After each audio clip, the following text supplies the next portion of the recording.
friends! Welcome or welcome back to my channel. My name is Sasha. Today I'm doing another book review.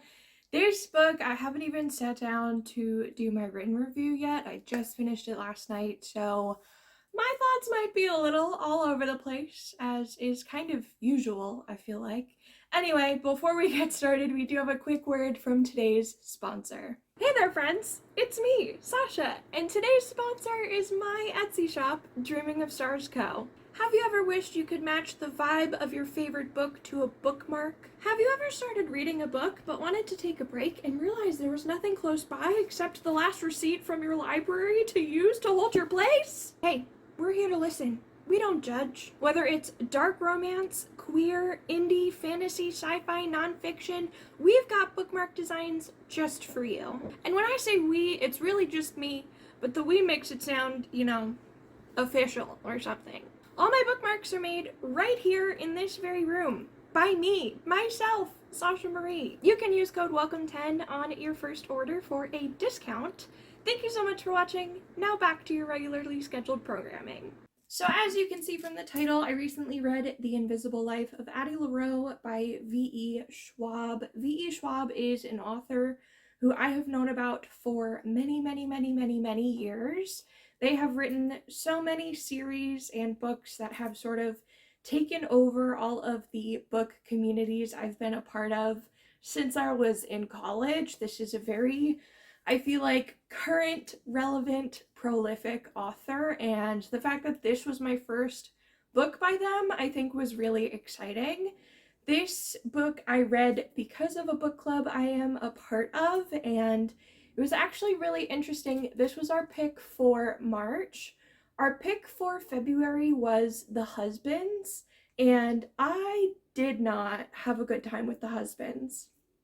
And it was so surprising because I was less than like 50 pages into The Invisible Life, and I was like, this could potentially be 5 stars. Like, this is what I wanted The Husbands to be doing, and it just wasn't hitting for me. And I can't wait to see what my book club thinks, because our next meeting is in, I think, 2 weeks or a week and a half. And I'm just so curious if people who liked The Husbands and rated that 5 stars are not going to like this, and then people like me who didn't like The Husbands are going to like this. I'm just very curious about where we're all gonna fall when it comes to this book. I am gonna put it down on the shelves behind me so that I'm not just like holding it and wiggling it for the whole rest of the video. So hopefully you can still see it. So I'm not going to talk too much more about The Husbands. If you know the premise of that book, I should already have a review up on my channel if you'd like to go check that out. I'm just going to talk about this book instead. So we meet our character Adeline many years before the story starts. The main story takes place in 2014. Her story starts 300 years and 23 days. 300 years and 23 days, yeah, before. Math. So when we meet Adeline, we meet her as a child, and then she quickly grows up into her mid-20s, where her family is obviously trying to marry her off to someone in their village who has recently become a widow, who has a bunch of kids they need to be taken care of by a mother figure, or their wife, essentially. And she lives in this small village in Paris, and there is someone in this village called Estelle who doesn't believe in the god that they go to church to pray to. Estelle believes in the old gods, so she prays through sacrifices into the river and the land and all of these things, and her number one rule is do not pray after dark, because those are the gods that you do not want to answer your prayers. And Addie is so distraught on the day of her wedding that she runs into the woods, doesn't realize the sun is setting as she's giving her sacrifice and as she is praying, and a dark god answers her. And what happens is he sort of sets her on a path of immortality, but immortality with a very high price. No one will ever remember who Addie is. She has no way to leave her mark on the world. she can exist, she cannot die, but she is unable to change anything, and if someone leaves her sight or like walks through a door and closes it and she doesn't walk through with them, they won't remember her. And that in the beginning is an extremely traumatic experience, and as the novel progresses, Addie learns different ways to sort of outsmart her curse, but no one truly remembers her.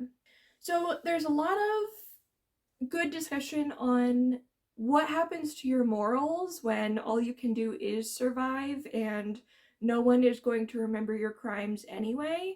I think that is where the husbands went too far for me, because I said I wasn't going to talk about the husbands, but this is like the perfect example of why Addie Larue worked and the husbands didn't for me personally.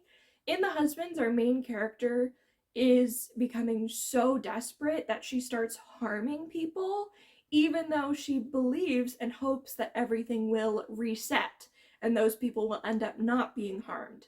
But there's no guarantee that it will always reset. Like, that's the difference with the husbands, I think. Whereas with Addie, one of her biggest crimes really is stealing things. She steals food to survive. She has to steal clothing. She steals shelter and will go into people's homes when they're not there. And I think the difference is that Addie is breaking her moral compass to survive and not with the intention of hurting others. Whereas in the husbands, she just kind of snapped and was doing anything she could to get the outcome she desired. So Addie has discovered ways that she can impart ideas on artists specifically, and there's this really cool theme throughout the physical copy of the book where there are different like examples of art that are in an exhibit. It's a blurred photo, it's a sketch of a woman but you can't see her face, you can only see her freckles. It's all of these different carvings and sculptures and music and all of this art that Addie has put into the minds of the artists she's interacted with, but because of her curse, they can't remember who she is. And it actually gets to a point where she's done it so much in 300 years that one of the characters we meet later on, Beatrice, finds all of these different sketches and paintings of this mysterious woman and realizes they must all be the same person. And so she starts to try and do her art thesis on this concept of this mysterious woman who spans hundreds of years. So about halfway through the book, we meet our character named Henry, and the story sort of splits into following Addie's story and learning more about Henry's story. Throughout the novel, the entire thing goes back and forth between present day and past day, so that we get to see all of the things Addie and Henry had to experience in the past that got them to where they are in the present. And I kind of loved the flow of this book. I loved how often we switched back and forth.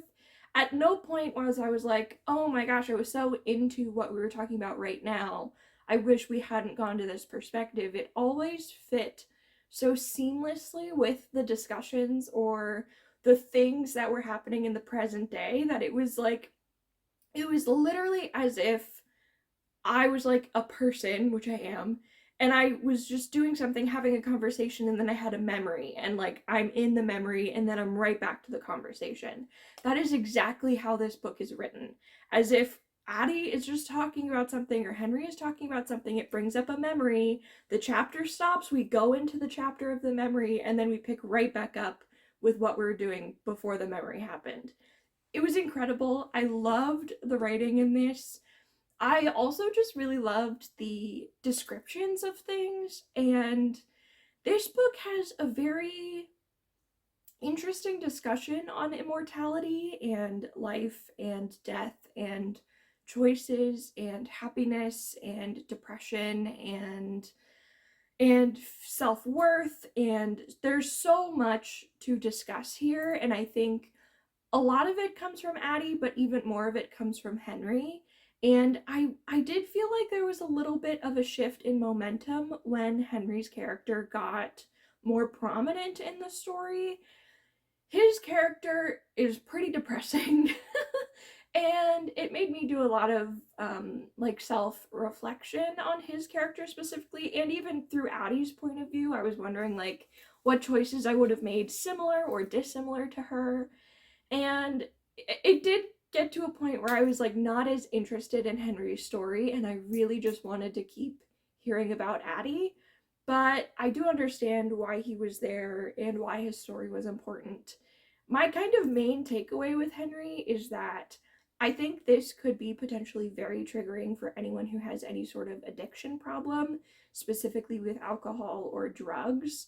And I just kept thinking, I was like, you know what could have maybe helped Henry is going to therapy, like getting a therapist, because he says like the first time he started doing these things was when he was 12, and he calls them his storms. So he has probably like major depressive disorder, not to diagnose him, but I'm not a doctor or a therapist or anything, but I just think Henry could have benefited from going to therapy. And I know that there are people in Henry's same situation in real life who do go to therapy and do all the things, take all the right medicine, do all of the right sort of testing and treatments, and it doesn't work.